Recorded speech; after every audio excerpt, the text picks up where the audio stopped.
Lisbon, October 1941. Elizabeth Thorpe, 31, steps into the foyer of Palacio Hotel holding a suitcase packed for escape. Her nerves are shot, but she covers it with a practiced smile. 6 months ago, her brother, a radio operator on USS Arizona, was killed in Pearl Harbor. 3 weeks ago, the British recruiter told her she could save lives without ever touching a gun. And today she wades into the most dangerous web on neutral ground. Lisbon is a city brimming with spies and opportunists, deadlier than any battlefield. British agents are tracked by German operatives. Japanese diplomats walk arm in arm with Portuguese aristocrats, each party a possible trap. Thorpe knows she is watched from her first step. Her handler, Peter Wilson, chose her precisely for what others see. A socialite, presumed harmless, expertly underestimated. But Thorpe carries grief like broken glass. Early after arrival, she learns the previous volunteer, an American social painter named Violet, drowned mysteriously in Lisbon harbor. The gossip blamed drunkenness. Wilson, quietly, tells her it was murder by German agents who believed Violet had passed secrets to Washington. Thorpe feels her brother's memory push her past fear. If she fails, she knows what happens. First embassy party. Thorpe wears a green silk dress. She counts at least 2 Japanese Navy officers and 1 German intelligence chief, all holding court at opposite ends of the room. Her mission is direct. Make Commander Hideaki Yoshikawa underestimate her, then coax naval code words and ship slang from his guarded lips. She starts small. She asks about whiskey, dances too close, laughs at a Japanese joke she barely understands. Yoshikawa finds her annoying, until she asks about music, then fleet discipline. With him distracted, Thorpe spots another man, an attach, who stares at her with cold suspicion. She recognizes the warning from Wilson's training. Japanese internal security. Too much interest is deadly. Thorpe pivots, playing the role so well even British agents doubt her intent. After the party, she writes every word down. Odd nicknames for dreadnoughts, vague complaints about new radio protocols, casual references to mountain and dragon ships. Later, at a cafe, Wilson reviews her notes.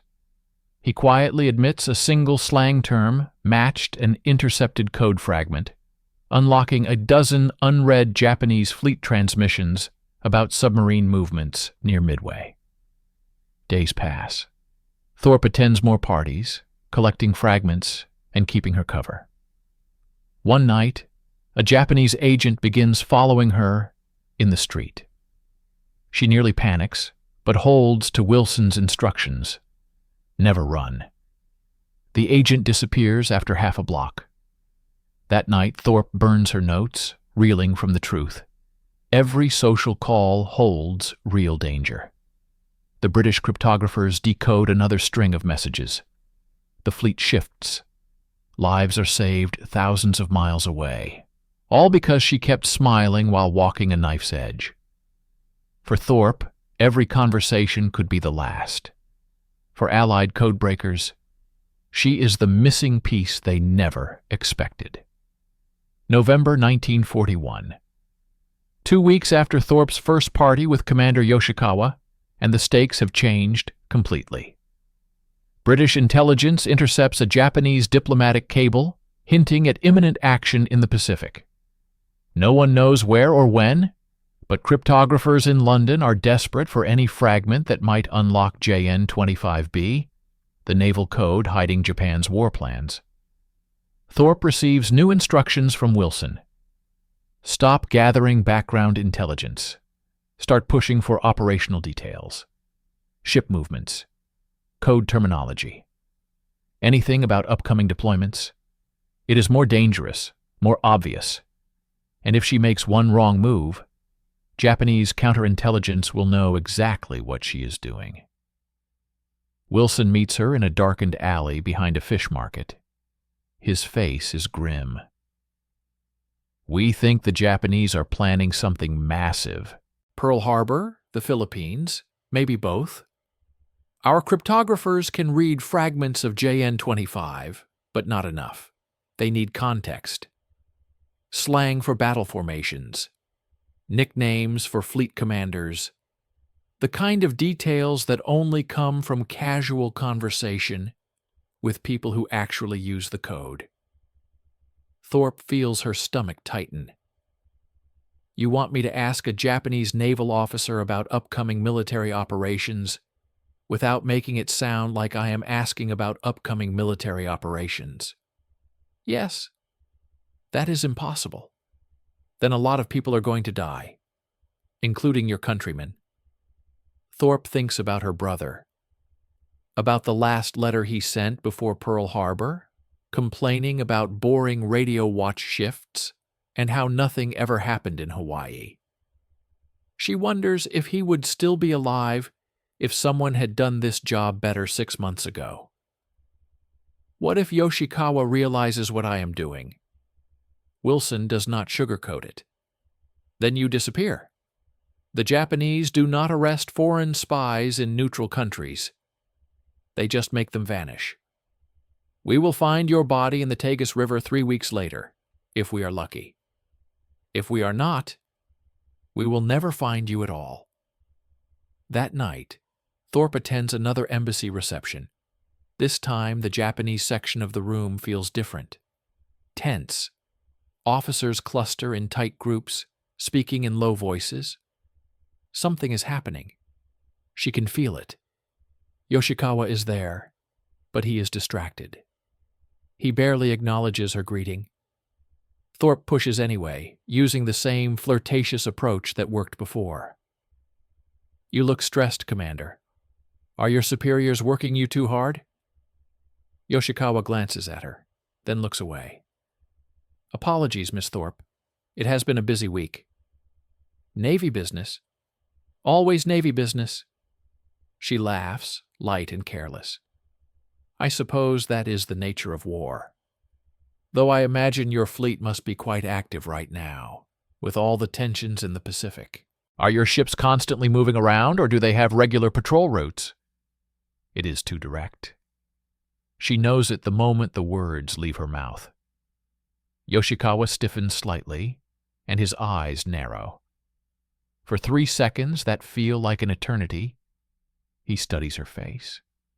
Thorpe forces herself to keep smiling, to look exactly like a bored socialite making meaningless small talk. Inside, her heart is hammering so hard she thinks he can hear it. Then Yoshikawa relaxes, just barely. I am afraid I cannot discuss operational matters, even hypothetically. Security protocols, you understand. Of course, I did not mean to pry. I just find naval strategy fascinating. All those ships moving in coordination, using codes and signals to communicate. It must be incredibly complex. It is. Do your officers have special names for different types of operations? I read somewhere that the British Navy has nicknames for everything. Sounds so much more interesting than just saying destroyer or battleship. Yoshikawa almost smiles. Every navy has its informal terminology. It makes communication faster when everyone understands the shorthand. Like what? What would a Japanese sailor call an aircraft carrier? And there it is. The question she needed to ask, wrapped in enough innocence that it sounds like curiosity, not espionage. Yoshikawa hesitates, then answers. We have many terms. Some formal, some less so. A large carrier might be called a dragon ship. Smaller vessels have other names. Dragon ship? Thorpe files it away immediately. Dragon. In Japanese culture, dragons are powerful, prestigious. If carriers are dragon ships, then that term might appear in coded messages about carrier operations. It is exactly the kind of contextual detail that can turn gibberish into intelligence. But before she can ask another question, a man approaches. Not Yoshikawa's colleague. Someone new. Older, with cold eyes and a smile that does not reach them. He speaks in rapid Japanese, and Yoshikawa responds with obvious deference. Then the man turns to Thorpe. You are Miss Elizabeth Thorpe, yes? The American socialite. His English is perfect, with a slight British accent. Thorpe feels ice settle in her chest. This is not a diplomat. This is someone whose job is to find threats. Guilty as charged. And you are? Tanaka. I handle administrative matters at the embassy. Commander Yoshikawa speaks highly of your conversations. He says you are very curious about naval affairs. The way he says curious makes it sound like an accusation. Thorpe keeps her expression light, bored, slightly tipsy. Everything she is not feeling. I ask too many questions. Bad habit. My friends say I should talk about fashion instead of warships, but honestly, fashion is so dull. Tanaka does not laugh. Your brother served in the American Navy, I believe, USS Arizona, a radio operator. Thorpe's blood turns to ice. They know. They have been checking her background. They know exactly who she is and why she might be asking questions. He did. He was killed at Pearl Harbor, which I suppose is why I find the whole subject morbidly interesting, trying to understand what happened in some way. It is the truth. The best lies always are. Tanaka studies her for a long moment, then nods. My condolences for your loss. War is a terrible thing. I hope you find the answers you seek. He walks away. Yoshikawa looks uncomfortable. I apologize for Tanaka. He takes security very seriously. Should I be worried? No, but perhaps it would be wise to discuss less sensitive topics in the future, for both our sakes. Thorpe leaves the party 20 minutes later, walking quickly, but not running. She does not look back. When she reaches her hotel room, she locks the door, checks the windows, and then writes everything down. Dragon ship. The way Yoshikawa tensed when she asked about operations. The fact that Tanaka knows about her brother. She burns the notes and goes to sleep with a chair wedged against the door. The next morning, Wilson contacts her through a dead drop. The cryptographers have intercepted a message containing a code group that, when decoded using Dragon as a key reference, revealed a carrier deployment order. 3 Japanese carriers moving toward the Philippines within the week. Thorpe's intelligence just gave the Allies advance warning of a major fleet movement. But she also knows that Tanaka is watching her now.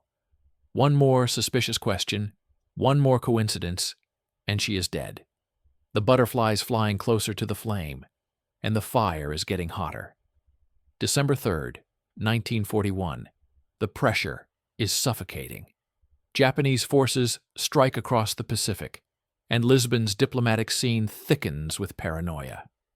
Elizabeth Thorpe knows she is being watched now. Every party feels like a trap. Every glance from a Japanese diplomat could be a test. Her hands shake when she writes notes at night. But she does not stop.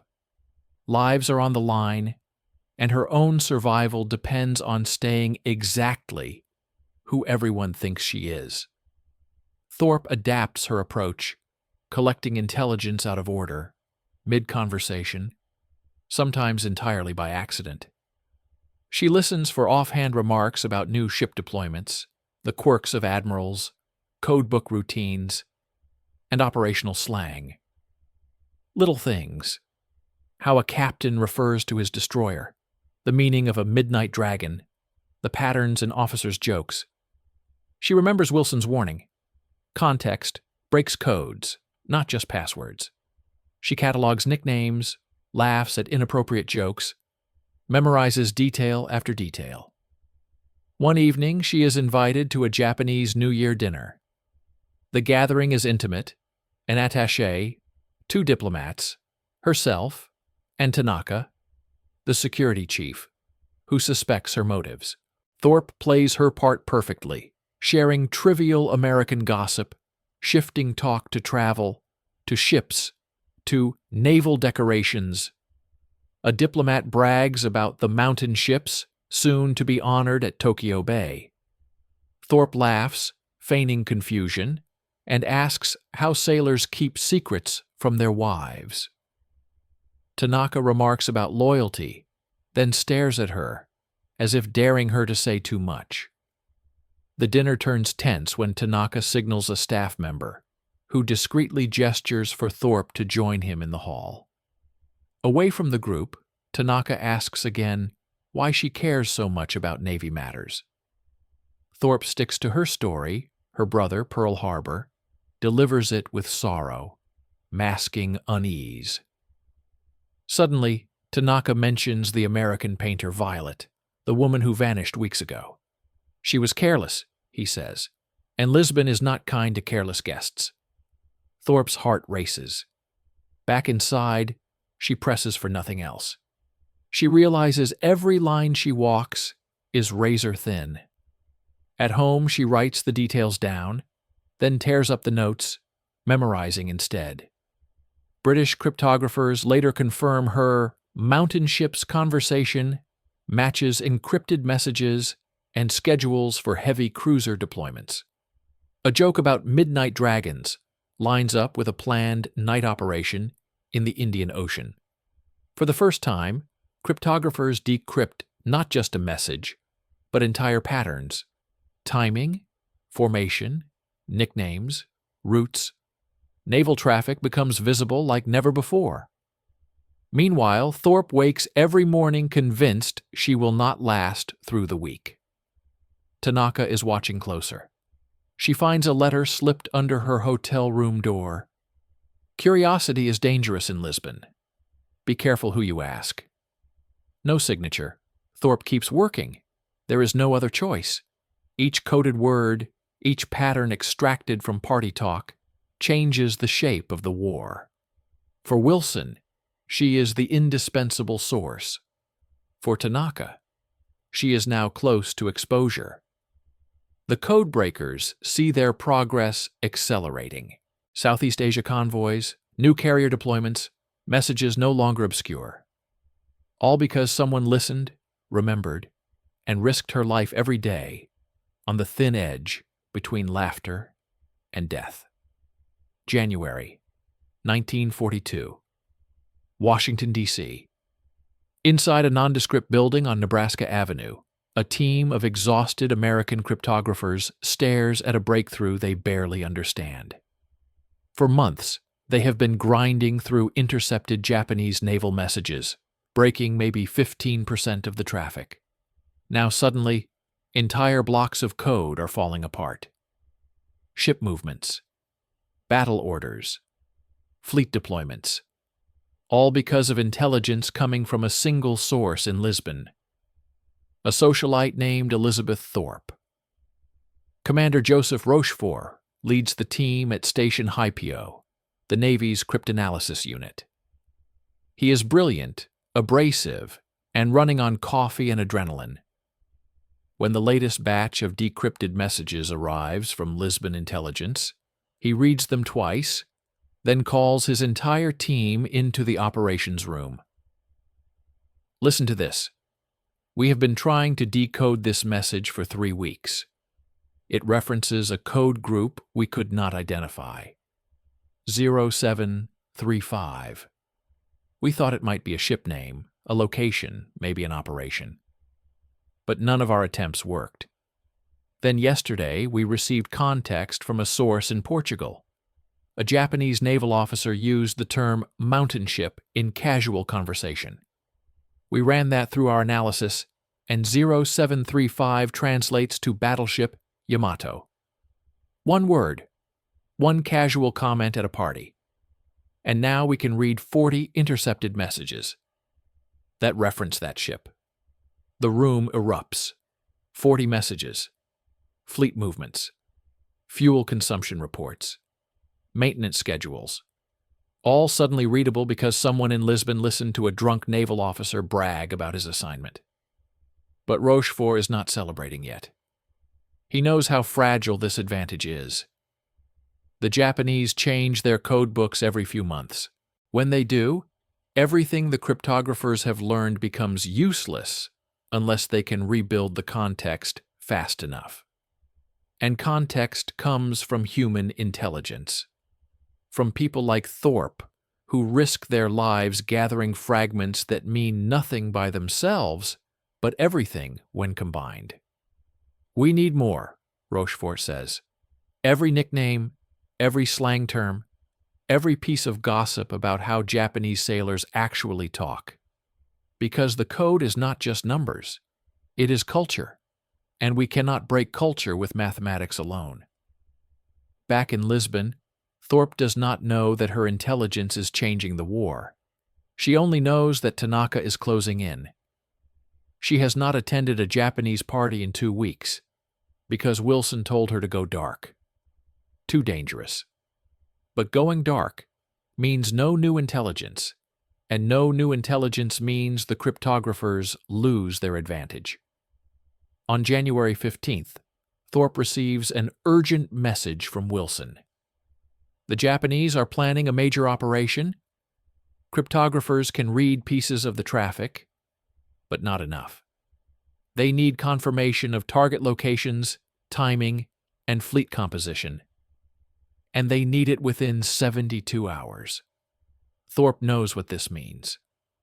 She has to go back. One more party. One more conversation with Yoshikawa or another officer. One more chance to collect the fragments that might save lives. And one more chance for Tanaka to catch her. She attends a small reception at a Portuguese estate. Yoshikawa is there, but he barely acknowledges her. Tanaka is also there, watching from across the room. Thorpe feels like prey in a cage. Then she overhears something. 2 junior officers speaking in Japanese near the balcony. She does not speak Japanese, but she recognizes certain words. Kido Butai, the carrier strike force, and a date. January 23rd. Thorpe moves closer, pretending to admire the view. One of the officers switches to broken English, joking with his colleague about the upcoming operation being a turkey hunt. Turkey hunt. Thorpe files it away. She does not know what it means, but she knows it matters. She leaves the party early and meets Wilson in their usual dead drop location. She tells him everything. Turkey hunt. Kido Butai. January 23rd. The intelligence reaches Washington within hours. Rochefort's team works through the night, cross-referencing the new information with intercepted messages. Turkey hunt matches a code group they could not decipher. It refers to an easy target. Defenseless. And Kido Butai is moving toward Rabaul. American forces are warned. The attack happens exactly as predicted, but this time Allied ships are not caught by surprise. The Japanese sink fewer vessels than expected and lose aircraft they cannot replace. It is not a victory for the Allies, but it is not the disaster it could have been. And in Lisbon, Elizabeth Thorpe wakes up to find another unsigned letter under her door. This one is shorter. Just 3 words in English. We know. Run. Thorpe does not wait. She packs a single suitcase, leaves her hotel through a service entrance, and disappears into the Lisbon streets. Wilson arranges emergency extraction. Within 24 hours, she is on a British ship heading to London, her cover blown, her mission over. But the damage is done.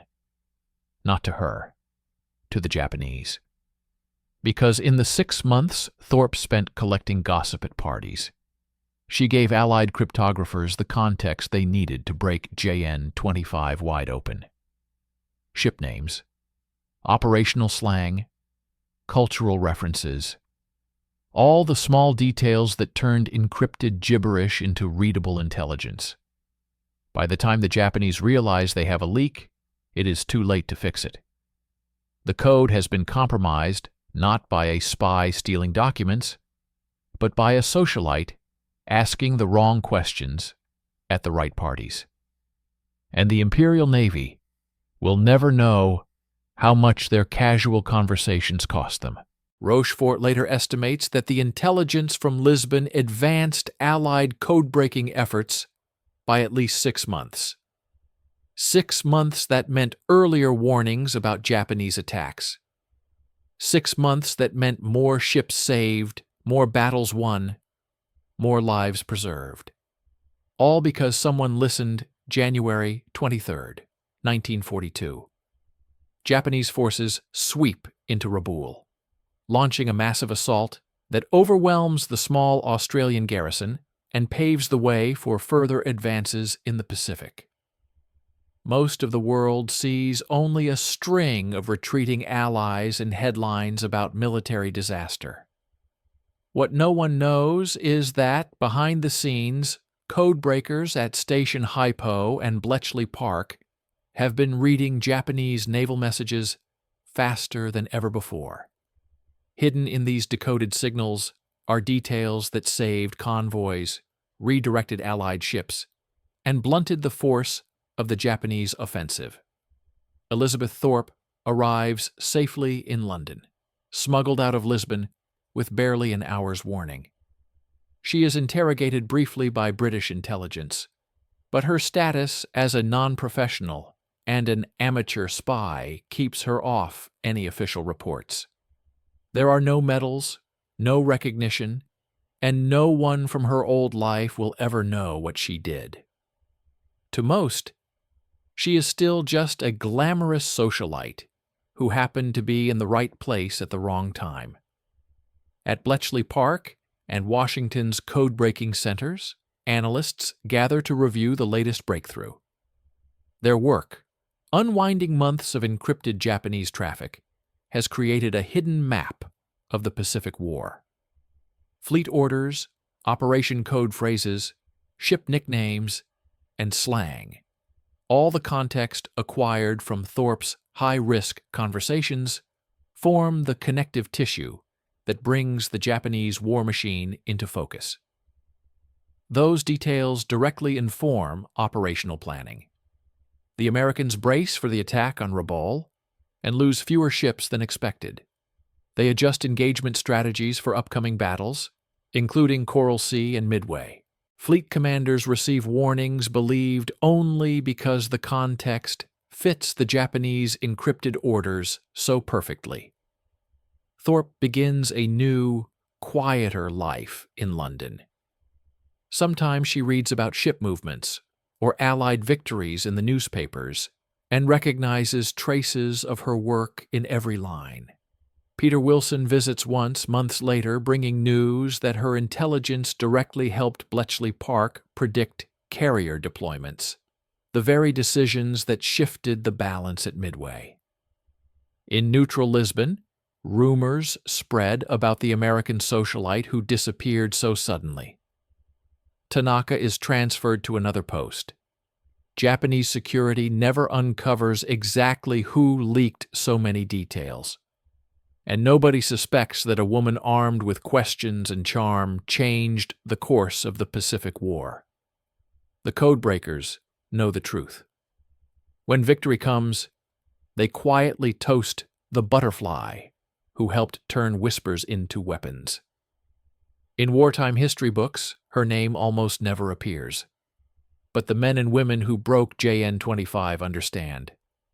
Sometimes the most crucial secret is simply believing you are invisible enough to listen. The Pacific War moves on, guided by intelligence gathered at the world's most dangerous parties, by someone overlooked, underestimated, and indispensable.